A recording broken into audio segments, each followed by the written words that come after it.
Good morning, friend. This is Gaurav Jain, and today we are recording the video on how to prepare for the SFM, how to revise your SFM. Different types of questions यहाँ पर मैं answer करूंगा जो भी आपके questions है। पहला एक इंपॉर्टेंट क्वेश्चन है कि जो आपका रिवीजन प्लान है वो क्या होगा, रिवीजन पैटर्न आपको क्या फॉलो करना है, किस सीरीज में आप वहां पर रिवाइज करेंगे, कितना आवर्स वहां पर आप डिवोट करेंगे in your first revision, second revision में कितने आवर्स वहां पर डिवोट करेंगे, किस चैप्टर की क्या वेटेज है वो डेफिनेटली आपको पता ही है, बट फिर भी एक बार डिस्कस कर लेंगे।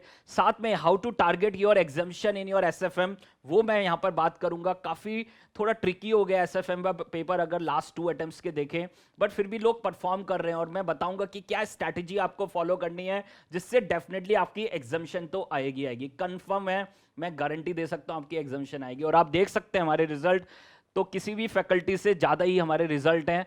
आप कुछ भी चेक कर सकते हैं, पूरा ऑनलाइन आपके पास हर चीज़ अवेलेबल है। तो कहीं ना कहीं हमारे देख लीजिए मार्क्स हमेशा ज़्यादा हैं और मैं हमेशा ये कहता हूँ कि अपने आप रैंक्स आ जाती हैं।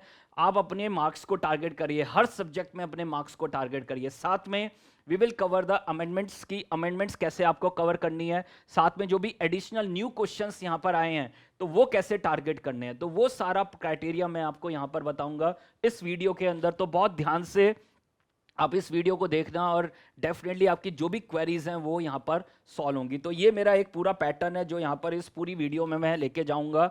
एक revision plan, number of hours required definitely discuss करेंगे। फर्स्ट रिवीजन कैसा होगा, सेकंड रिवीजन कैसा होगा, थ्योरी को कैसे प्लान करना है, अमेंडमेंट्स न्यू क्वेश्चंस को कैसे प्लान करना है, किस तरह से उनको टारगेट करना है, और finally how to achieve the examination in the SFM उसको कैसे टारगेट करना है। तो इस वीडियो में ये सारी चीजें मैं यहाँ पर कवर करूंगा।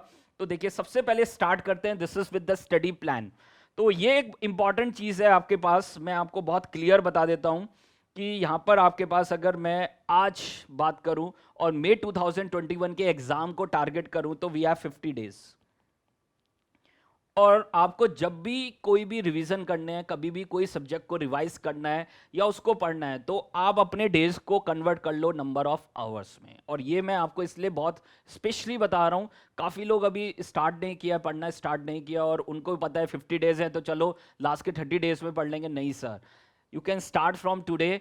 आज से ही आपको स्टार्ट करना है। और जो भी लोग आर्टिकलशिप कर रहे हैं या किसी भी वर्क में इन्वॉल्व हैं तो प्लीज़ अपने आप को डिटैच करिए और पढ़ना स्टार्ट करिए, क्योंकि एंड में आप सोचते हैं कि लास्ट के 30 डेज में सब कुछ कर लेंगे या 20 डेज में सब कुछ कर लेंगे, वो पॉसिबल नहीं है। आपको पूरा टाइम देना पड़ेगा। सब कुछ बहुत वास्ट हो गया है, लॉ, ऑडिट, एफआर, एसएफएम, हर कुछ वास्ट हो गया है। तो आपको पूरा अपना टाइम देना पड़ेगा और जब तक आप टाइम नहीं देंगे, जो भी उसका मिनिमम रिक्वायर्ड टाइम है आपको देना ही पड़ेगा, तभी वहां पर आप पास होने की वहां पर कंडीशन पे आएंगे। तो इसलिए ध्यान रखना, यहाँ पर आपको पूरा डिवोट होना पड़ेगा, 100% डिवोशन देना पड़ेगा।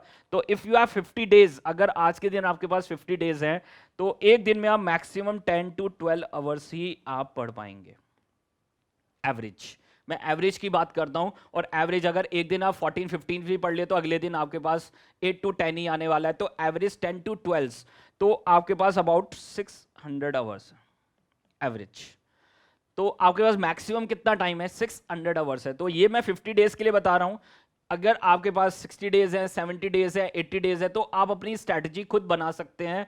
मैंने एक 50 डेज को लेके यहाँ पर स्ट्रैटेजी बना रहा हूँ कि अभी आपके पास जो नेक्स्ट एग्जाम है उसमें 50 डेज अभी रिमेनिंग है, तो 50 डेज के लिए पूरा स्ट्रैटेजी बना रहा हूँ। अगर आपका एग्जाम आपके पास 100 डेज बाद है, आपका अटेम्प्ट नेक्स्ट अटेम्प्ट है, तो उस केस में आप अकॉर्डिंगली अपनी स्ट्रैटेजी बना सकते हैं। आप बोथ ग्रुप के लिए प्लान कर सकते हैं। अगर सिंगल ग्रुप के लिए प्लान कर रहे हैं तो अकॉर्डिंगली आपको अपनी क्लासेस कंप्लीट करनी है, अपने रिविजन्स कंप्लीट करने हैं, तो वो पूरा आपको पैटर्न खुद फॉलो करना पड़ेगा। तो मैं 50 डेज के लिए स्पेशली बता रहा हूं कि यहां पर आपके पास 600 आवर्स अवेलेबल हैं और 600 आवर्स को आपको बहुत अच्छे से डिवोट करना है। तो 600 डिवाइड बाय 4, मैं एक ग्रुप के लिए बता रहा हूं, अगर आपके बोथ ग्रुप है तो डिवाइड बाय 8 कर लेना, ठीक है, जो भी मैं पैटर्न बताऊंगा। तो 600 divide by 4 and this is your 150 hours for each subject. तो मेरे पास एसएफएम के लिए कितना टाइम है, वी हैव 150 आवर्स मैक्सिमम। और लोग एसएफएम को कम ही टाइम देते हैं। लॉ, ऑडिट, एफआर उनके फेवरेट सब्जेक्ट है तो वहां पर वो ज़्यादा टाइम देते हैं। एसएफएम उनका फेवरेट नहीं है तो वहां पर वो कम टाइम देते हैं, क्योंकि उनको लगता है कि एफआर को ज़्यादा रिवाइज करना चाहिए, 5 to 6 टाइम रिवीजन देने चाहिए, लॉ ऑडिट में ज़्यादा टाइम इन्वॉल्व होना चाहिए। तो मैं अपने एसएफएम के लिए आपको बताता हूँ कि we need 120 to 140 hours, depends on आपका कितना रिवीजन आपको करना है। तो 120 टू 140 आवर्स मुझे रिक्वायर्ड है, बस इससे ज़्यादा नहीं चाहिए। अगर आप वहाँ पर देख लीजिए एसएफएम के लिए बात करें तो 120 to 140 hours more than enough है, अगर आप सही से रिवीजन वहाँ पर करते हैं। तो फर्स्ट रिवीजन के लिए we need 70 to 80 hours, and for second revision we need 50 to 60 hours। तो अगर आप एवरेज देखेंगे तो दिस इज 120 to 140 आवर्स। तो यही मुझे रिक्वायर्ड है यहाँ पर आपके रिवीजन के लिए। अगर इतना टाइम आपने एसएफएम को दे दिया तो मेरी गारंटी है कि you will get the examination, अगर आप पूरे पैटर्न को फॉलो कर रहे हैं। तो ये आपके पास देख लीजिए पूरा टाइम डिवोट जो आपको करना है, दिस इज 120 to 140 आवर्स। और जब भी आप एसएफएम पढ़ें, याद रखना जब भी आप एसएफएम पढ़ें तो साथ में एक थ्योरी सब्जेक्ट लेना है लॉ या ऑडिट में से। तो एक दिन में कम से कम आपको 2 सब्जेक्ट पढ़ने हैं। मैं कहूंगा कि 2 ही पढ़े तो बेटर रहेगा, 3 भी पढ़ सकते हैं, डिपेंड्स, हर एक की अपनी स्ट्रैटेजी होती है। और ये मैं जो भी बता रहा हूं आप अपने हिसाब से अपनी स्ट्रैटेजी को चेंज कर सकते हैं, बट एक मैं स्टैंडर्ड आपको इसलिए बता रहा हूं कि आप ये तो देख ही लो और अपने हिसाब से मॉडिफाई कर लीजिए। तो मैं कोई ये नहीं कह रहा कि आप इसी को बिल्कुल 100% फॉलो करें, बट मैं कहूंगा कि कम से कम इसको फॉलो कर लेना और अकॉर्डिंगली अपने अकॉर्डिंग उसको चेंज कर लेना। तो कम से कम 2 सब्जेक्ट आपको पढ़ने हैं एक दिन में, एक सब्जेक्ट नहीं पढ़ना, 4 नहीं पढ़ने, मैं कहूंगा 2 या 3 पढ़ सकते हैं। 2 पढ़ेंगे तो बहुत अच्छा आउटपुट आने वाला है। और पूरा जो गेम है ना, दिस इज ऑन आउटपुट। जो हम भी बात करने वाले हैं वो आउटपुट से रिलेटेड ही बात करने वाले हैं। तो एसएफएम और उसके साथ आपको लॉ या ऑडिट आपको पढ़ना है। स्टार्ट विद, मॉर्निंग में स्टार्ट करना है with the theory subject. Theory subject से स्टार्ट करेंगे, 1-2 घंटे वहां पर देंगे थ्योरी के लिए, और फिर वापस किस पे आ जाएंगे, एसएफएम। तो दिन में आप 6 to 7 आवर्स किसको दे सकते हैं, एसएफएम को, और वहां पर जो बैलेंस टाइम है वो लॉ या ऑडिट को आप दे सकते हैं। तो एक दिन में 2 सब्जेक्ट पढ़ेंगे, एसएफएम को 6 to 7 आवर्स देंगे, तो पहला रिवीजन आपका 10 डेज में हो जाएगा। समझ पा रहे? तो फर्स्ट रिवीजन जो आपका कंप्लीट हो जाएगा, this is in your 10 days. तो बहुत क्लैरिटी से मैं आपको स्ट्रैटेजी बता रहा हूं कि किस तरह से फॉलो करना है। और सेकंड रिवीजन आपका हो जाएगा, this is in the 6 to 7 days. ठीक है, तो ये आपके पास देख लीजिए 6 to 7 डेज में आपका सेकंड रिवीजन हो जाएगा। तो मैक्सिमम आपको 15 to 16 डेज चाहिए एसएफएम को रिवाइज करने के लिए, और साथ में एक थ्योरी सब्जेक्ट आपका हो रहा है लॉ ऑडिट। जो भी आपके पास 6 to 7 के बाद जितना भी टाइम आप दे रहे हैं, this is on law and audit, और उसको भी प्रिपेयर करना बहुत इंपॉर्टेंट है। और आपको पता ही होगा कि अगर फर्स्ट ग्रुप में कुछ फंसने वाला है, वो सर ऑडिट फंसने वाला है, तो उसके लिए बिल्कुल स्पेशल प्रिपरेशन होनी चाहिए। किस तरह से प्रिपरेशन करेंगे वो और समझ लीजिए। एक तो मैं बहुत क्लियर आपको वहां पर आपको क्लियर इंस्ट्रक्शन दे रहा हूं कि जब भी आप एसएफएम पढ़ें तो कॉन्सेप्ट पूरा रिवाइज करें और क्वेश्चन डायरेक्टली करें। समझ पा रहे हैं? क्वेश्चन डायरेक्टली करें, और जो भी आपका रजिस्टर मेंटेन है, जो भी सॉल्यूशन बुक है, उसको दूर रखें, उसको साथ में लेके नहीं बैठना है। आपको एसएफएम के क्वेश्चंस डायरेक्टली पहले अप्रोच करने हैं। डायरेक्ट क्वेश्चन से आपको देखना है कि क्वेश्चन में आपको क्या समझ में आ रहा है, एंड अकॉर्डिंगली आप सॉल्यूशन वहां पर करें without seeing any register, without referring any solutions. आप पहले सॉल्यूशन ट्राई करें, और जब अगर वो नहीं हो रहा है तो फिर आप रेफर करें अपने सॉल्यूशन बुक को, अपने रजिस्टर को वहां पर फॉलो करें, और वहां पर आप टिक कर लें, रेड पेन से टिक कर लें कि इस पॉइंट को वहां पर मुझे प्रॉब्लम थी, इस पॉइंट को मैं वहां पर टारगेट नहीं कर पा रहा था, उसको मैं वहां पर रिकॉल नहीं कर पा रहा था। तो वो एक स्ट्रैटेजी आपको फॉलो करनी है रिवीजन के टाइम पे। अगर आपने इस स्ट्रैटेजी को फॉलो नहीं किया तो एग्जाम डे पे कुछ भी रिकॉल होने वाला नहीं है। तो आपको सिंपली सबसे पहले कॉन्सेप्ट रिवीजन करने हैं। कॉन्सेप्ट रिवीजन के लिए आपके पास समरीज है मेरी, साथ में आपके पास रिवीजन वीडियोस हैं। रिवीजन वीडियो से आप जल्दी जल्दी रिवाइज कर सकते हैं। फर्स्ट रिवीजन में तो आप रिवीजन वीडियो को फॉलो ही कर लेना, तो उससे आपको बेनिफिट ही होगा। सेकंड रिवीजन में ना भी रिवीजन वीडियोस को फॉलो करें, कोई दिक्कत नहीं है, सिंपली समरी को यूज कर सकते हैं। जो भी समरीज हैं आपके पास उसको डायरेक्टली देखें, जो भी कॉन्सेप्ट है उसको वहां पर देखें, और उसके बाद डायरेक्टली किस पे अप्रोच करना है, क्वेश्चंस पे। क्वेश्चन रीड करें, उसको ट्राई करें, उसको सॉल्व करने का पूरा कोशिश करें। और मुझे लगता है कि अगर आपने सही से पढ़ा हुआ है तो आप 80-90% तक तो सॉल्व कर ही लेंगे। तो फर्स्ट रिवीजन की बात कर रहा हूं, तो वहां पर बाद में ही हमें देखना है कि सॉल्यूशन बुक में आंसर क्या है, क्या स्टेप्स फॉलो है, पहले खुद ट्राई करना है। और अगर आपने इसको फॉलो किया तो definitely you will achieve a good marks. ठीक है, तो यहां पर आपके पास देख लीजिए ये पैटर्न आपको फॉलो करना है स्टडी करते हुए कि किस तरह से वहां पर पढ़ाई करनी है। साथ में कितने दिन रिवीजन के लिए चाहिए वो सब मैंने डिस्कस किया, किस तरह से पढ़ना है। वहां पर 2 सब्जेक्ट एक बार में कम से कम आपको पढ़ने हैं, तो ये पैटर्न आपको फॉलो करना है। अब स्टडी प्लान की बात कर लेते हैं।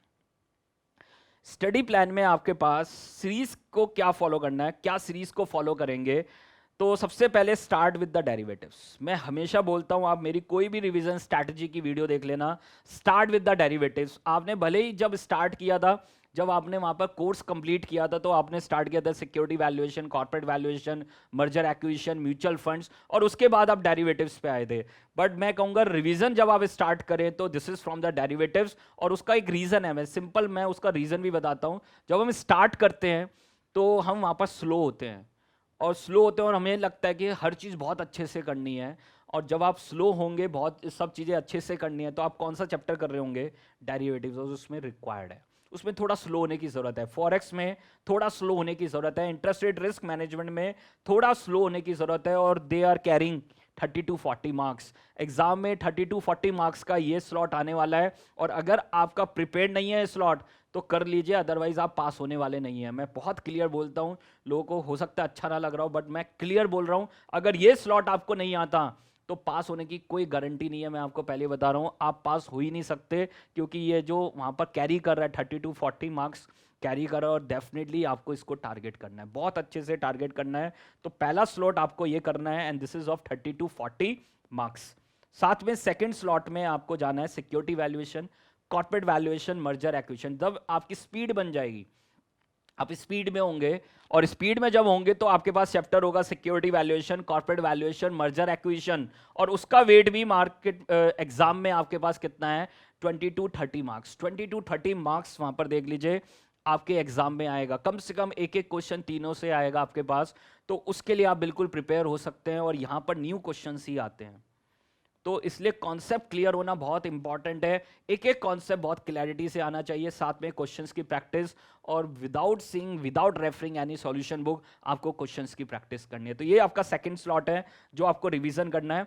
और याद रखना, इस पैटर्न को लास्ट डे भी रिवाइज करने के लिए सेम पैटर्न फॉलो करना है। जब आपके पास 24 आवर्स होंगे, लास्ट डे एग्जाम से एक दिन पहले जब आपको 24 आवर्स मिलते हैं, एफआर के एग्जाम के बाद और एसएफएम के एग्जाम के बीच में रिवीजन के लिए आपको अबाउट 23 to 24 आवर्स मिलते हैं, तो उस समय भी आपको सेम पैटर्न को फॉलो करना है, सेम सीरीज को फॉलो करना है। जब आप एफआर का एग्जाम देके आएंगे शाम को, तो सबसे पहले स्टार्ट किससे करना है, डेरिवेटिव से। तो वो मैं आपको अलग से भी वीडियो दिख जाएगी, 23 hours revision strategy, 24 hours revision strategy, ये पॉपुलर स्ट्रैटेजी वीडियोस हैं जो आप देख सकते हैं यूट्यूब पे। तो ये दोनों वहां पर देख लीजिए, आपको पहले दोनों स्लॉट को बहुत अच्छे से करना है। Then we will move to the mutual fund, और ये ऐसा चैप्टर है, अभी तक कोई एग्जाम ऐसा नहीं गया कि म्यूचुअल फंड से क्वेश्चन ना आया हो, and this is of 8 to 12 marks. Then bond valuation, this is a part of security valuation in study material, but हम अलग से इसको कवर करते हैं, बिल्कुल अलग से ही चैप्टर है, अलग से ही कॉन्सेप्ट है। तो this is bond valuation, fix income, and this is 8 to 12 marks. उसके बाद आपको करना है पोर्टफोलियो मैनेजमेंट। अब पोर्टफोलियो मैनेजमेंट के लिए मैं बता देता हूं, बहुत सारे स्टूडेंट मुझे कॉल करते हैं कि सर पोर्टफोलियो छोड़ के चले जाएं, और मैं आपको बताता हूं one of the easiest chapter. Easiest क्यों है, पूरा मैथमेटिकल है, मैथमेटिक्स है, आपको क्वेश्चन सॉल्व करना है वहां पर, प्लस माइनस डिवाइड मल्टीप्लाई, और पूरा मॉडल को आपको अप्लाई करना है। वो तभी आएगा जब आप क्वेश्चंस की प्रैक्टिस करेंगे। लोग क्या करते हैं, कॉन्सेप्ट देख लिया, और जब क्वेश्चन की प्रैक्टिस आए, ये तो हम कर लेंगे, x minus x bar whole square, x minus x bar whole square multiply with probability, ये सब तो हम कर ही लेंगे। नहीं सर, एग्जाम में होने वाला ही नहीं है। लास्ट एग्जाम में जब पोर्टफोलियो का क्वेश्चन आया, this is one of the easiest question, but कर कौन पाया, जिसने पहले से प्रैक्टिस की हुई थी, क्योंकि वो बहुत लेंदी था, सब चीजें उन्होंने पूछ ली एक क्वेश्चन के अंदर ही। और ये पैटर्न फॉलो होता ही है इन चैप्टर्स में, बॉन्ड वैल्यूएशन में, पोर्टफोलियो मैनेजमेंट में, एक ही क्वेश्चन में पूरे चैप्टर को वो पूछते हैं। और वो आप तभी कर पाओगे जब आपका बहुत अच्छे से वो प्रिपेयर्ड होगा, एक एक चीज वहां पर आपकी प्रिपेयर्ड होगी, तभी आप उसको 100% कर पाओगे एग्जाम डे पे, अदरवाइज पॉसिबल नहीं है। तो ये प्रैक्टिस वाला चैप्टर है, डिफिकल्ट नहीं है। और कहेंगे लोग कि फॉर्मूले बेस्ड है, मैंने पहले ही बता दिया फॉर्मूले तो सब जीरो कर दिया मैंने, आपको पूरे लॉजिक से पूरे बताए हैं। मुश्किल से 10 फॉर्मूले हैं जो टोटल सब्जेक्ट में मैंने आपको बताए हैं कि आप ये शीट को लास्ट टाइम रिवीजन के लिए रख लो। सिर्फ 10 या 11 फॉर्मूले हैं जो आप वहां पर फॉलो करेंगे, उसके अलावा सब कुछ विद लॉजिक है, विद प्रैक्टिस है, और जितना आप प्रैक्टिस करेंगे उतना ही यहां पर अचीव होने वाला है। लास्ट में आपके पास इंटरनेशनल फाइनेंशियल मैनेजमेंट है, एंड लास्ट में आपके पास मिसलेनियस प्लस थ्योरी है। तो ये भी 8 to 12 मार्क्स का है, मिसलेनियस प्लस थ्योरी। कई बार मिसलेनियस से ही 1-2 क्वेश्चन आ जाते हैं, तो छोड़ना कुछ भी नहीं है। काफ़ी लोग सर ये छोड़ दूं, मैं ये छोड़ दूं, सर मैं आपको बता रहा हूँ कोई सोल्यूशन नहीं है, आपको पूरा 100% करके ही जाना है। लोग तो अब नए क्वेश्चन करने की बात कर रहे हैं और आप तो यही करने में वहाँ पर डर रहे हैं। तो मैं बहुत क्लियर बता रहा हूँ, पहले आपको आईसीआई का पूरा मटेरियल करना है। एक चीज़ और मैं आपको क्लियर कर देना चाहता हूँ, ये मैंने आपको बता ही दिया है। न्यू क्वेश्चंस, अमेंडमेंट्स, अमेंडमेंट्स की अगर बात करूं तो जो भी अमेंडमेंट्स हैं, एमएमआई या छोटी छोटी अमेंडमेंट्स हैं आपके पास, वो सब ऑलरेडी मैंने अपने ऐप पे, अरियन सी ऐप पे वहाँ पर दे दी हैं। जो भी हमारे स्टूडेंट्स हैं वो फ्री ऑफ कॉस्ट ले सकते हैं, और जो अदर हैं वो कुछ पेमेंट करके वहाँ पर ले सकते हैं अमेंडमेंट्स आपके पास। अब ये न्यू क्वेश्चंस की बात है, न्यू क्वेश्चंस भी वहाँ पर मैंने कवर किए हैं।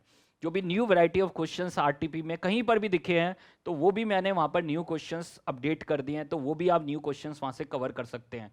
उसके अलावा जो बिल्कुल नए कॉन्सेप्ट्स हैं, नए क्वेश्चंस हैं, मैं कहूँगा कि आप अभी पहले ये तो कर लो पहले। काफ़ी लोग क्या कर रहे हैं, सिर्फ 10% के पीछे भाग रहे हैं, 90% को टारगेट नहीं कर रहे हैं।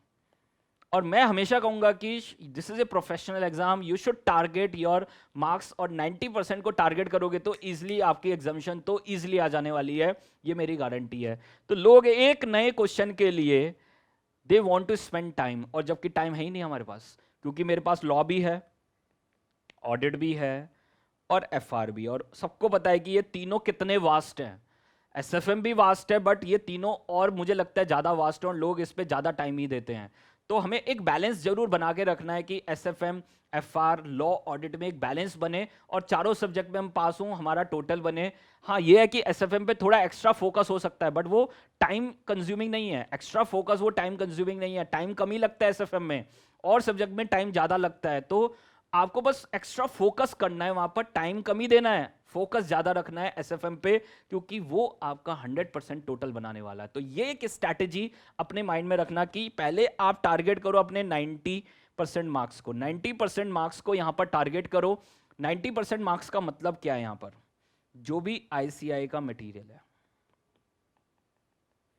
इसको आप टारगेट करो। Mock test papers, RTP, past exams, इसको आप टारगेट करो सर। जो भी अमेंडमेंट है उसको आप टारगेट करो। न्यू टाइप्स ऑफ क्वेश्चंस हैं वो आप उनको टारगेट करो, and this is your 90% weightage. ये 90% वेटेज है, ज़्यादा एक या दो क्वेश्चन नए आने वाले हैं। एक बात ध्यान रखना, मैं उसके लिए बहुत क्लियर आपको इंडिकेशन बताऊंगा, एक या दो question, and this is about 8 to 16 marks. पहली बात, एक क्वेश्चन की ऑप्शन आती है आपके पास, डेफिनेटली आती है, तो वहां पर ये 8 मार्क्स आप वहां पर छोड़ सकते हो। ठीक है, एक ऑप्शन तो है ही आपके पास कि एक क्वेश्चन की ऑप्शन है, उसमें ये क्वेश्चन जा सकता है। दो क्वेश्चन आ गए तो ठीक है, एक को तो आप छोड़ ही सकते हो। ज्यादा फंसने वाला पॉइंट क्या है, 8 मार्क्स। अब 8 मार्क्स जो पता ही नहीं, अनसर्टेन है, पता नहीं कहां से आ जाएगा, आप कितना भी पढ़ के चले जाओ, ये 8 मार्क्स आपको आने वाले नहीं है। अगर वहां पर पुराने कॉन्सेप्ट से कुछ लिंक हुआ तो आप डेफिनेटली कर लोगे। तो मैं ये कहूंगा कि you can target your 90 marks, better to target your 90 marks ना। एक 10 मार्क्स के लिए आप परेशान हो रहे हो और उसकी वजह से ऑडिट, लॉ और एफआर सफर हो सकता है। तो मैं ये कहूंगा कि अगर आपने ये 90 मार्क्स टारगेट किया तो क्या होगा सर, अगर एसएफएम में 90 मार्क्स को आपने टारगेट किया, बहुत अच्छे से टारगेट किया, तो क्या होगा सर, आपके 90 में से 70 इजीली आ जाएंगे सर। 90 में से 70 मार्क्स आपके कंफर्म है सर, अगर आपने सही से 90 मार्क्स को टारगेट किया। बट अगर आप 10 मार्क्स के चक्कर में घूमते रहे इधर उधर, तो ये 90 भी जाने वाले हैं, ये 70 भी जाने वाले हैं सर। तो इसलिए मैं आपको पहले बता रहा हूँ, एक स्ट्रैटेजी आप हमेशा फॉलो करना है कि जब भी आईसीआई के मटेरियल से क्वेश्चन आए डायरेक्ट, उसमें आपके 100% मार्क्स आने चाहिए। मतलब अगर 8 मार्क्स का क्वेश्चन है तो आपको पूरे 8 मार्क्स ही मिलने चाहिए उसमें। अगर आपने ये स्ट्रैटेजी फॉलो की तो फिर देख लेना आपकी एग्जामिनेशन कोई रोक ही नहीं सकता।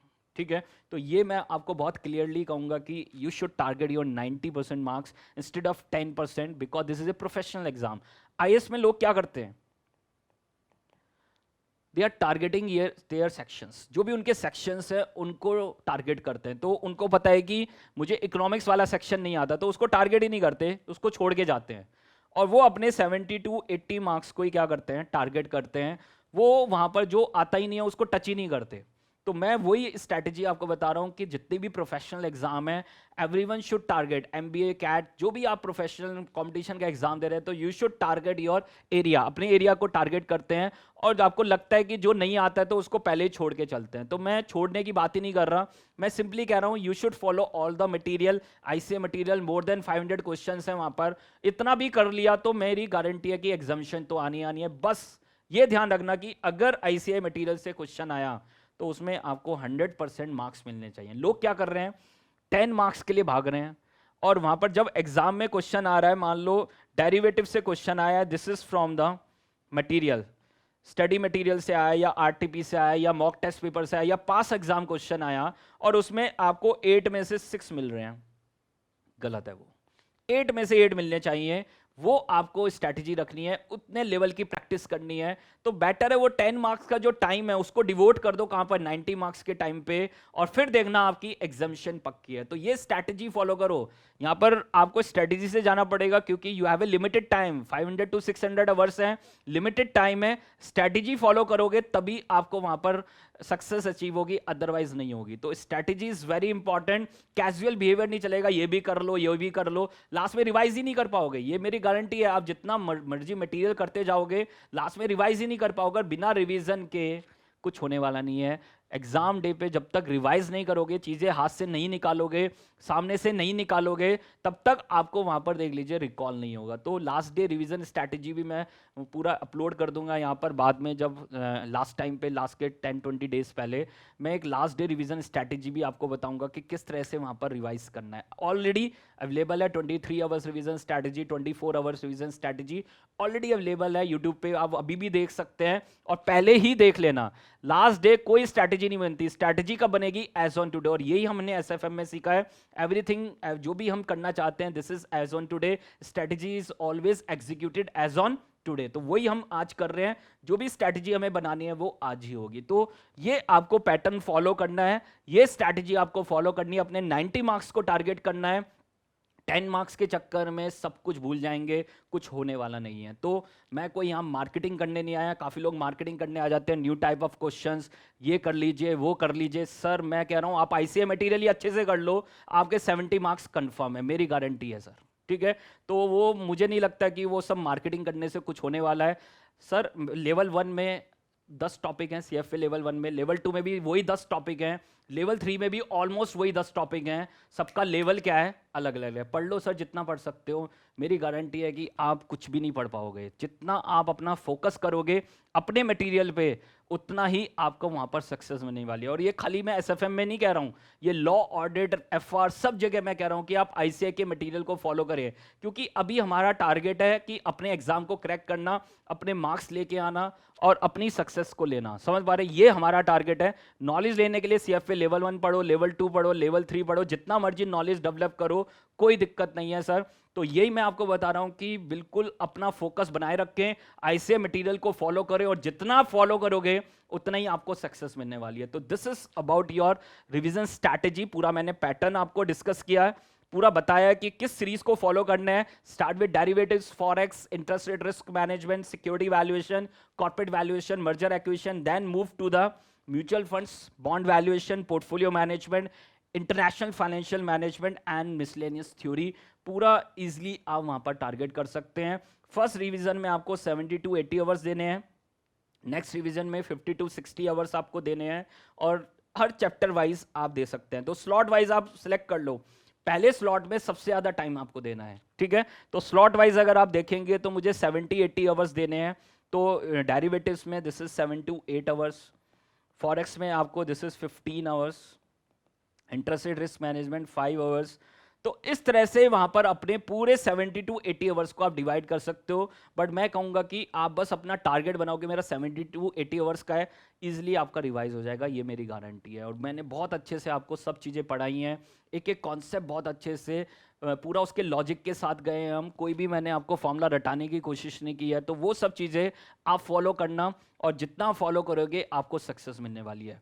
काफ़ी लोगों की एक क्वेरी है, मैं साथ में वो डिस्कस कर रहा हूँ धीरे धीरे, जो भी लोगों की क्वेरी मेरे माइंड में आ रही है कि सर मैं 4-5 बार से फेल हो रहा था, या पिछले 2 अटेम्प्ट में वहाँ पर मेरी परफॉर्मेंस नहीं रही। तो मैं एक चीज़ बहुत क्लियर मोटिवेट आपको करूँगा इस चीज़ के लिए, जो पहले पास में हो चुका है उसको आप भूल जाओ सर, ठीक है। अब फोकस करो अपना मे अटेम्प्ट को, आपका जो आपका नेक्स्ट अटेम्प्ट है, मे अटेम्प्ट है, या जिन लोगों का नवंबर अटेम्प्ट है, 1 साल बाद अटेम्प्ट है, तो डेफिनेटली अपने उन अटेम्प्ट्स को वहाँ पर टारगेट करो, और वहाँ पर ये समझ के जाओ कि मुझे इसमें सक्सेस चाहिए। जो हो गया हो गया है। काफ़ी लोग मेरे पास आते हैं, उनके 8 टू 10 ईयर्स हो चुके हैं, वो सीए नहीं कर पा रहे हैं, और फिर भी वहाँ पर देख लीजिए उन्होंने एक बार मेहनत की और उसी बार वो सक्सेस हो गए। तो मैं यही कह रहा हूँ, गिव अप कर नहीं सकते हैं, गिव अप करने से कुछ होगा नहीं। काफ़ी लोग कह रहे हैं एसीसीए कर लो, सीएफए कर लो, भाई सीए जो कर रहे थे वो तो कर लो पहले। तो काफ़ी लोग मार्केटिंग में आ गए हैं, फिर वही कि अपना कोर्स चलाने के लिए सीएफए कर लो, एसीसीए कर लो। मुझे लगता है कि सीए जब आपने चूज़ किया है ना, तो पहले एक टारगेट को अचीव करो, अदरवाइज कुछ कर ही नहीं पाओगे ना। अगर आप इस तरह से अपने टारगेट्स को चेंज करोगे तो आप जिंदगी में कुछ कर नहीं सकते। तो ये मेरी गारंटी है, अगर आपने सीए चूज़ किया है तो सीए डेफिनेटली होगा। उसकी क्या वैल्यू है, नई वैल्यू है, उस पर मत जाओ। अब आप ऑलरेडी फाइनल्स में हो, तो अब उसकी वैल्यूएशन करने की जरूरत नहीं है, अब तो सीधा और डिग्री को अचीव करो। अब उसकी वैल्यूएशन मत करो, सीए की मार्केट में वैल्यू नहीं है, सीएफए की बहुत वैल्यू आ गई है, एसीसीए की वैल्यू आ गई है। मैं उस पर कमेंट नहीं करना चाहूंगा, उस पर कमेंट करने का कोई बेनिफिट नहीं है। बेनिफिट क्या है कि अपने सीए को टारगेट करो। अगर आप पास नहीं हो पा रहे हो तो कोई ना कोई कमी होगी, और उस कमी को दूर करना है। क्या आप सोच रहे हैं सीएफए में 50% रिजल्ट है तो आप पक्का पास हो जाओगे? ऐसा भी नहीं लिखा सर कहीं, ठीक है। एसीसीए में आप पास हो जाओगे, ऐसा किसी बुक में नहीं लिखा है। पास होने के लिए वहां पर भी पढ़ना ही पड़ेगा। सीएफए का पेपर ही इजी आता है, बट उसका जो करिकुलम है डिफिकल्ट है, आपको एनालिटिकल है, आपको बहुत अच्छे से इनडेप्थ पढ़ना पड़ेगा। सीएफए का पेपर इजी है, मैं आपको पहले ही बता रहा हूँ, बट उसका जो क्राइटेरिया 10 टॉपिक्स हैं, 10 टॉपिक्स को बहुत इनडेप्थ आपको पढ़ के जाना पड़ेगा, तभी आप एग्जाम में परफॉर्म कर पाओगे। पेपर इतना डिफिकल्ट नहीं है, अगर आप प्रैक्टिस के लेवल से देखोगे तो प्रैक्टिस से लेवल से 50% ही होता है पेपर। मैं आपको बता रहा हूँ, ये इंटरनल बात है, कोई बताता नहीं है सीएफए में। सीएफए का पेपर बहुत इजी आता है, उससे इजी मैं आपको बता रहा हूँ, सीए का पेपर तो बहुत डिफिकल्ट आता है। लोग काफ़ी टारगेट करते हैं सीए को कि सीए खराब कोर्स है। ठीक है, कमियां हैं यहाँ पर, सीएफए में भी बहुत सारी कमियां हैं। मैं वो यहाँ पर डिफरेंस क्रिएट करने नहीं आया हूँ, मैं यहाँ पर सिंपली बताने आया हूँ कि आपने सीए इंटर क्लियर कर लिया, सीए फाइनल का एक ग्रुप क्लियर कर लिया, सेकंड ग्रुप रह गया है, या सेकंड ग्रुप क्लियर है, फर्स्ट ग्रुप रह गया है, तो अपने जो टारगेट है उसको अचीव करो। और जिनका एक ग्रुप रहता है ना, मैं कह रहा हूँ वो अगर यहाँ पर डिले कर रहे हैं तो वो ब्लंडर कर रहे हैं अपनी लाइफ के साथ। तो अपना 100% डिवोट करो। काफ़ी लोग कह रहे हैं सर घर में प्रॉब्लम है। प्रॉब्लम किसके साथ नहीं है दुनिया में? मेरे साथ भी प्रॉब्लम है, आपके साथ भी प्रॉब्लम है, बट प्रॉब्लम के आगे जाना है हमें, समझ पा रहे हैं? और हमें अपने टारगेट को अचीव करना है। कोई यहाँ मोटिवेशन का गेम नहीं है, मोटिवेशन आपके अंदर से आने वाली है। अगर आप अपना एक बार आपने सोच लिया कि मुझे अपनी सीए कंप्लीट करनी है, जैसे मर्जी करनी है, और एक ग्रुप रहता है, तो मैं कह रहा हूँ आप डिले कर रहे हो तो ब्लंडर कर रहे हो, समझ पा रहे हैं? आप अपने आप को जबरदस्ती पीछे लेके जा रहे हो, जबकि आप आगे जा सकते हो। और कोई अपॉर्चुनिटी, क्या अपॉर्चुनिटी होगी अगर आपकी 2 महीने आपकी सैलरी नहीं आई, तो क्या लॉस हो जाएगा आपको? 1 लाख रुपए का मैक्सिमम लॉस, कह रहा हूँ मैक्सिमम लॉस 1 लाख रुपए का हो जाएगा। उसके बाद आप करोड़ों कमा सकते हैं, समझ पा रहे हैं? आज के टाइम में मैं खुद देख रहा हूँ अपने साथ, मेरे साथ भी जो मेरे फ्रेंड्स थे, मैं खुद भी, जितना भी मुझे लगता है कि मैंने सोचा ही नहीं था कि मैं इतना कभी कमा पाऊंगा। तो डेफिनेटली हर कोई कमा सकता है, there is no limitation. CA तो एक डिग्री है, वो जैसे ही आपके पास आएगी तो आपके पास अलग तरह का लेवल होगा, आपकी अलग तरह की सोच होगी। लोग स्टार्टअप चला रहे हैं, मेरी कल एक फ्रेंड से बात हुई, उसने स्टार्टअप चलाया, पहले साल में उसके सिर्फ $7,000 का रेवेन्यू था, और आज के टाइम में उसका मोर देन $7 लाख का रेवेन्यू है। तो मैं वही बता रहा हूँ, मुश्किल से 3 साल के अंदर he will achieve such level. आप सोच सकते हैं $7,000 से सीधा $7 लाख पे पहुंच गया 3 से 4 साल में रेवेन्यू, बता रहा हूँ कंसल्टिंग बिजनेस में। पहले वो डिलॉयट और वहाँ पर था, तो उसको लगता था कि मुझे कम सैलरी मिल रही है और डेफिनेटली मैं कुछ और कर सकता हूँ, तो उसने जॉब छोड़ी और पहुँच गया सर। तो मैं यही बता रहा हूँ कि आपको अपने टारगेट को वहाँ पर देख लीजिए अचीव करना है, और वो करने के लिए वहाँ पर आपको पूरी 100% मेहनत करनी है, और तभी वो टारगेट क्या होगा, अचीव होगा। तो ये आपको फॉलो करना है चीज़ें। किसी भी कॉन्फ्लिक्ट में पढ़ने की ज़रूरत नहीं है। सीए कोर्स अच्छा है, मैं शिफ्ट हो जाता हूँ वहाँ पर सीएफए पे या एसीसीए पे, आप कर लेना। मैं हमेशा बोलता हूँ सीए के साथ एक डबल डिग्री चाहिए, और वो सीएफए, एफआरएम, सीपीए, इनमें से होनी चाहिए। समझ पा रहे हैं? इन तीनों में से कोई एक डिग्री आपके पास होनी चाहिए सीए के बाद। बट अगर आपने सीए एक बार वहाँ पर छोड़ दी तो फिर वापस मूव करना मुश्किल हो जाएगा। ठीक है, हो सकता है आप सीएफए कर लें, मैं मना नहीं कर रहा हूँ, बट मुझे लगता है कि कहीं ना कहीं आपके माइंड में रहेगा कि मैं सीए भी कर लेता। ठीक है, तो इसलिए मैं अभी आपको बता रहा हूँ, अभी टाइम है, 50 डेज आपके पास हैं। अगर मैं नेक्स्ट अटैम्प्ट की बात करूँ, अगर नवंबर अटैम्प्ट है तो वहाँ पर आपके पास बहुत अच्छा टाइम है, आप बोथ ग्रुप के लिए जा सकते हैं। जो भी आपकी स्ट्रैटेजी है उसको फॉलो करें, उसको डायरी पे लिख लें कि मेरी ये स्ट्रैटेजी है अगले 1 ईयर की। तो मैं आपको बता रहा हूँ, मैं डेली सोचता हूँ कि नेक्स्ट डे क्या करना है, आज सोच रहा हूँ कल क्या करना है, या आज सोच रहा हूँ अगले 2 घंटे बाद क्या करना है। वो डेफिनेटली आपको भी करना है। आपको इसी तरह से वहाँ पर अपने टारगेट को अचीव करना है, और देर इज़ नो लिमिटेशन, कोई लिमिटेशन नहीं है पैसा कमाने की। एक बार बस सीए तो बन जाओ। जो लोग टारगेट कर रहे हैं कि पैसा मिल जाए, मैं कह रहा हूँ आप टारगेट करो डिग्री को, नॉलेज को, जो भी आप नॉलेज गेन कर सकते हो उस नॉलेज को गेन करो, और डेफिनेटली आपके जो भी टारगेट्स हैं वो अचीव होंगे। ठीक है, साथ में एक चीज और मैं यहां पर एड ऑन करूंगा, टेस्ट सीरीज। टेस्ट सीरीज बहुत इंपॉर्टेंट है सर। क्यों टेस्ट सीरीज इंपॉर्टेंट है? जो पहली बार एग्जाम दे रहे हैं उनके लिए तो डेफिनेटली इंपॉर्टेंट है, क्योंकि उनको पता ही नहीं पैटर्न क्या है, कि क्या वहां पर प्रेशर होता है 3 घंटे का। तो वो आपको वहां पर पता होना चाहिए किस लेवल का प्रेशर वहां पर होता है एग्जाम डे पे। This is not a CA inter exam और द बीकॉम एग्जाम जो आप वहां पर उससे उसको कंपेयर करें। ठीक है, ये प्रोफेशनल एग्जाम है, और वो भी फाइनल लेवल्स का है, प्रेशर लेवल अलग होता है। उसके अलावा बहुत सारी चीज़ें होती हैं, बट आपको वहां पर पेपर की मैं बात कर रहा हूँ, 3 घंटे आपको परफॉर्म करना है, तो उसका डेमो पहले से होना चाहिए। तो आपको टेस्ट जरूर देने हैं। टेस्ट देने से आपको पता चलेगा कि आपको कितना रिकॉल हो पा रहा है। तो मैं खाली अपने एसएफएम की बात नहीं कर रहा है, आपको हर सब्जेक्ट में टेस्ट देना है, चाहे वो एफआर हो, चाहे वो ऑडिट हो, आपके पास लॉ हो, एंड एसएफएम। मैं इसलिए लास्ट में लिख देता हूँ, क्योंकि लोगों का जब वो सबसे ज़्यादा फोकस होता है वो इन 3 सब्जेक्ट पे होता है। एसएफएम तो बेचारा सब्जेक्ट है, उसको लोग बाद में ही देखते हैं। तो मैं फिर भी यही आपको पास कराने वाला है, और बहुत सारी मैंने मार्कशीट आपके साथ शेयर की हुई है। 400 अब की बार जिसके 79 मार्क्स है ना, बिकॉज ऑफ एसएफएम, मैं आपको बता रहा हूँ, बिकॉज ऑफ एसएफएम उसके बोथ ग्रुप निकले हैं। आप देख सकते हो मेरे टेलीग्राम चैनल पे उसकी मार्कशीट है। तो 79 मार्क्स उसके एसएफएम में है, और औरों में सिर्फ एवरेज मार्क्स हैं। ठीक है, एवरेज मार्क्स वहां पर हैं, और टोटल जो बनाना this is because of the SFM. और मैं देख के मतलब मुझे मतलब गूज बम्स आ गए वहां पर देख के। तो आप तो मतलब हिल जाने वाले हैं। तो ये मुझे लगता है कि यहाँ पर इस तरह से ही आप अगर अपने टारगेट्स को देखेंगे तो डेफिनेटली वो अचीव होंगे ही। अब आप उसको लक कह सकते हैं, कुछ भी वर्ड यूज कर सकते हैं, उससे कोई फर्क नहीं पड़ता, हमें तो अपने टारगेट पे जाना है। ठीक है, तो टेस्ट सीरीज आपको जरूर देनी है, हर सब्जेक्ट में टेस्ट सीरीज देनी है। चैप्टर वाइज दे सकते हैं तो बहुत अच्छी बात है, अदरवाइज फुल टेस्ट तो 2-2 देने ही दें। ठीक है, तो इन चारों के फुल टेस्ट आपको देने ही देने हैं, कंपलसरी है, मैं आपको बता रहा हूं। बिना इसके वहां पर आपको पता ही नहीं चलेगा कि एग्जाम में क्या हुआ, 3 घंटे चले गए और फिर अगला अटेम्प्ट आ जाएगा सर।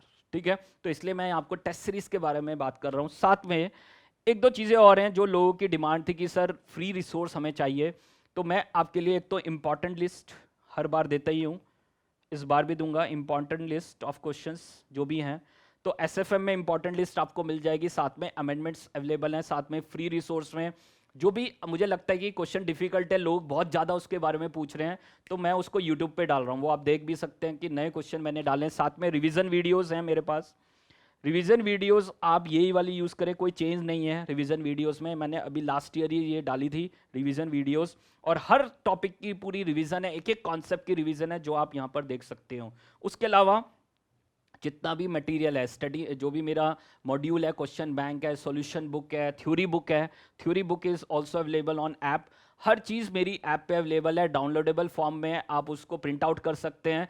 आपको मेरे से बुक मंगाने की ज़रूरत नहीं है, आप सीधा अपना प्रिंट आउट कर सकते हैं। अगर आपके पास प्रिंटर है या मार्केट से प्रिंट करा सकते हैं, कोई दिक्कत नहीं है। हर मटेरियल एसएफएम का भी, आरएम का भी, और एफएससीएम फाइनल में, और इंटर में एफएम इको का, ये सब मटेरियल मेरे पास मेरा वहाँ पर डाउनलोडेबल एंड प्रिंटेबल फॉर्म में अवेलेबल है ऐप पे। जो भी आपको चाहिए सब कुछ अवेलेबल है, इंपॉर्टेंट लिस्ट से लेके आपके पास जो भी इंपॉर्टेंट क्वेश्चंस हैं, एडिशनल क्वेश्चंस हैं, अमेंडमेंट्स हैं, हर चीज़ वहाँ पर अवेलेबल है। तो ये आप वहाँ पर ले सकते हैं। साथ में एक लास्ट पॉइंट है जो मुझे कवर करना है, थ्योरी। स्पेशली इसके बारे में मैं बोलूँगा, थ्योरी के बारे में। थ्योरी आपकी 16 to 20 मार्क्स की है, कंपलसरी है sir, this is your compulsory portion. तो अब याद रखना सर, काफी लोग क्या करेंगे, प्रैक्टिकल कर लेंगे, डेरिवेटिव सब कुछ कर लिया, बट सर वो 80 मार्क्स का ही तो हुआ ना सर। आपको 20 मार्क्स को ये टारगेट करना है, क्योंकि 20 में से 10-15 भी अगर आ गए तो हो गया सर काम, समझ पा रहे हैं। तो this is equivalent to derivative forex. Forex में आप कितना टाइम लगा रहे हैं, दिस इज 7 to 8 क्लासेस, और इतना पढ़ने के बाद आपका 20 मार्क्स की तो प्रिपेयर हो रहा है। तो सेम आपको थ्योरी को सेम वेटेज देनी है, अपने माइंड को प्रिपेयर करना है कि थ्योरी मुझे डेफिनेटली करनी है। और हमारे लिए तो बड़ा आसान है, 3-4 चैप्टर पे इंस्टीट्यूट का फोकस है, तो पहले वो 3-4 चैप्टर पूरे कंप्लीट कर लो। सिक्योरिटाइजेशन हो गया, स्टार्टअप हो गया, आपके पास फाइनेंशियल पॉलिसी हो गया, रिस्क मैनेजमेंट हो गया, ये 4 टॉपिक कर लो सर, तो आपकी 10 to 12 मार्क्स तो वैसे ही हो गई वेटेज। उसके बाद बैलेंस अगर टाइम है तो बैलेंस चैप्टर्स को भी कर लीजिए, मर्जर का चैप्टर हो गया आपके पास, सिक्योरिटी एनालिसिस हो गया, तो ये चैप्टर्स भी आप बाद में कर सकते हो, बट पहले ये 4 टॉपिक्स को आप अच्छे से कर लीजिए। उसके बाद आपके 10 to 12 मार्क्स और पक्के हो जाएंगे, तो डेफिनेटली आपकी एग्जामिशन तो पक्की है, ठीक है। तो एग्जामिशन लाने के लिए how to target your examination, आपको हर चैप्टर हर टॉपिक अच्छे से प्रिपेयर करना है, और इस तरह से प्रिपेयर करना है कि अगर सेम क्वेश्चन एग्जाम में आता है या सेम कॉन्सेप्ट का क्वेश्चन एग्जाम में आता है तो आप उसमें अपना 100% दे सको, 100% मार्क्स क्या कर सको, अचीव कर सको। तो मैं आपको ये क्लियर बता रहा हूं कि आपकी एग्जामिशन पक्की है। एक मैं एग्जाम डे पे बता देता हूं कि क्या पैटर्न आपको फॉलो करना है। तो एग्जाम डे पे एक एक चीज़ को, जो भी आपकी क्वेरीज हैं वही बता रहा हूँ, क्योंकि वो अलग अलग बताना थोड़ा मुश्किल हो जाता है, फिर भी लोग कॉल तो करते ही हैं 7 to 9 में मुझे, तो वहाँ पर मैं उनको बता देता हूँ। बट ये एक कॉन्सोलिडेट क्वेरी का आंसर है जो सब लोगों ने मेरे से पूछा है, तो मैं अलग अलग ना बता के एक साथ आपको बता रहा हूँ। एग्जाम डे पे क्या करना है, फर्स्ट आवर में, पहले घंटे में आपको क्या करना है, जो बेस्ट क्वेश्चन आपको आते हैं, समझ पा रहे हैं, तो वो आपको करने हैं। तो 15 मिनट्स मिलती है ना आपको reading time, this is your reading time. 15 minutes में आपको डिसाइड करना है कि बेस्ट 50 मार्क्स आपके कौन से हैं।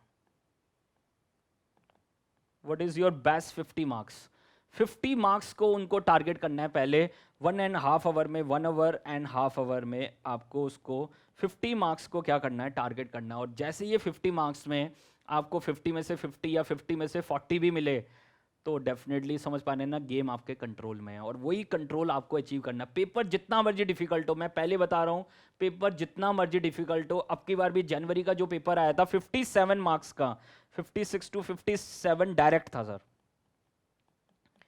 जिसने ये डायरेक्ट को टारगेट किया हो, जिसके 50 मार्क्स इसमें आ गए, अपने आप उसके अच्छे मार्क्स आए हैं। सबकी एग्जामिशन आई है, बहुत एग्जामिशन है एसएफएम में, कोई कमी नहीं है एग्जामिशन की, बट फिर भी डिफिकल्ट पेपर था, हर कोई वहाँ पर अच्छे से वहाँ पर अपने आप को टारगेट नहीं कर पाया। और उसका कारण वही है कि आपको पहले सेलेक्टिव होना है, this is a very professional exam, आपको सेलेक्टिव होना है। सेलेक्टिव कैसे होना है, आपको पहले 50 मार्क्स, जो बेस्ट 50 मार्क्स है उसको टारगेट करना है, फिर नेक्स्ट 30 मार्क्स को टारगेट करना है, और फिर नेक्स्ट 20 मार्क्स को टारगेट करना। ऐसा नहीं कि 2 क्वेश्चन डिफिकल्ट दिखे और सर डिफिकल्ट पेपर था, डिफिकल्ट पेपर था, उससे कुछ नहीं होने वाला, क्योंकि पास आपको होना है, पास मुझे नहीं होना है। और स्ट्रैटेजी के साथ अगर आप वहां पर टारगेट करोगे तो डेफिनेटली आप पास ही नहीं, एग्जामिशन लेके आओगे और अपना टोटल बनाओगे फर्स्ट ग्रुप में, बिकॉज ऑफ एसएफएम। तो यही मेरी गारंटी है आपसे कि आप अच्छे मार्क्स अचीव कर सकते हो, हर लेवल पे आप अच्छे मार्क्स अचीव कर सकते हो, बट आपको पूरा अपना 100% डिवोशन देना पड़ेगा, 100% वहां पर अपने आप को फोकस रखना होगा, और तभी अचीव होगा टारगेट। और ये जो फालतू का न्यू क्वेश्चन से कुछ नहीं होने वाला। आप सिंपली आईसीआई के मटेरियल को पहले टारगेट करो, टाइम बचता है तो देना टाइम, मैं मना नहीं कर रहा, आप ढूंढ लो, बहुत सारे क्वेश्चंस आपको मिल जाएंगे, बहुत सारे कॉन्सेप्ट मिल जाएंगे जो आप पढ़ सकते हो, उसमें कोई दिक्कत नहीं है। बट पहले फर्स्ट लेवल पे अपने 90% को फोकस करना है, और फिर उसके बाद जो बैलेंस वाला पार्ट है उस पर आप जा सकते हैं, कोई दिक्कत नहीं। लोग थ्योरी नहीं कर रहे, और थ्योरी पढ़ने की जगह वो वहां पर न्यू क्वेश्चन पे जा रहे हैं। पहले थ्योरी पढ़ो ना, 20 मार्क्स कंपलसरी है सर, 20 मार्क्स अगर आ गए वहां पर तो वो कभी चुभेगा नहीं। कोई डिफिकल्ट क्वेश्चन आ भी गया तो आपके माइंड में वो ज्यादा पिंच नहीं करेगा। तो ये सब स्ट्रैटेजी आपको फॉलो करनी है। एक एक पॉइंट मैंने बहुत अच्छे से आपको बता दिया है। जो भी मैंने स्टार्टिंग में आपको बताया था कि 3-4 पॉइंट्स में डिस्कस करूंगा, revision plan, amendments theory, and this is how to target the examination in the SFM. और मैंने बताया कि उस रिवीजन पैटर्न को फॉलो करना, डेरिवेटिव से स्टार्ट करना, फॉरेक्स, वो सब चीजें आपको करनी है। उसके अलावा आपकी जो भी क्वेरीज हैं आप मुझे टेक्स्ट कर सकते हैं, यूट्यूब पे लिख सकते हैं, टेलीग्राम पे लिख सकते हैं, व्हाट्सअप आप मुझे कर सकते हैं। उसके अलावा मैंने पूरा प्लेटफॉर्म डेवलप किया अरिहंत सीए ऐप, तो वो भी आप वहाँ पर उस पर भी अपनी क्वेरी को पोस्ट कर सकते हैं, मैं डेफिनेटली आपको आंसर दूंगा। उसके अलावा भी आपका मन ना भरे तो आप मुझे डायरेक्ट कॉल कर सकते हैं 7 to 9 में। नॉर्मली मैं इवनिंग में अवेलेबल होता हूँ, वीकेंड्स पे थोड़ा मैं इधर उधर हो जाता हूँ, थोड़ी रहता है, थोड़ा बिजी शेड्यूल रहता है वीकेंड्स पे। उसके अलावा वर्किंग डेज में डेफिनेटली 7 to 9 पे मैं कॉल पे अवेलेबल हूँ।